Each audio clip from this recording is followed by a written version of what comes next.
এই মুহূর্তে আছে পাবনার সাঁথিয়া উপজেলার ধুলাউড়ি পেঁয়াজের পাইকারি বাজার। জানিয়ে দেব আপনাদের আজকের পাইকারি পেঁয়াজের বাজার। সরাসরি কৃষক ভাইদের সঙ্গে কথা বলি। আসসালামু আলাইকুম চাচা। ওয়ালাইকুম আসসালাম। পেঁয়াজ নিয়ে আসেন? হ্যাঁ, নিয়ে আসছি। কত করে মন দাম বলছে? 900 বলছে।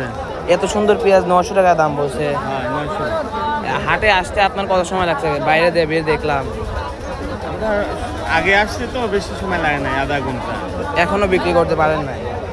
একগুলা বেচা হয়েছে আর এইগুলাই আছে। কত করে বেচছেন? ওগুলা ছুট ছিল 750। আর এগুলো 900 করে দাম বলছে, এখনো দেন? দেয়নি। আপনাদের তো অনেক লস যাচ্ছে। হয় অনেক। আপনাদের কত হলে ভালো হয় পেঁয়াজের দাম? আপাতত 1500। 1500 হলে কিছু লাভ থাকে। হ্যাঁ। ঠিক আছে, আসসালামু আলাইকুম। পেঁয়াজ নিয়ে আসছেন চাচা? কয় মন পেঁয়াজ নিয়ে আসছেন? আনছি 6 মণ।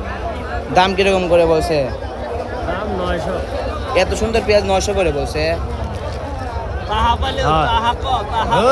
তাহা বেশি 900। এই মুহূর্তে আছে ধুলাউড়ি পেঁয়াজের হাটে। পেঁয়াজের দাম নাই বললেই চলে। কৃষকের মনে প্রায় 500 থেকে 600 টাকা পর্যন্ত লস যাচ্ছে। এই ছিল আজকের আপডেট নিউজ।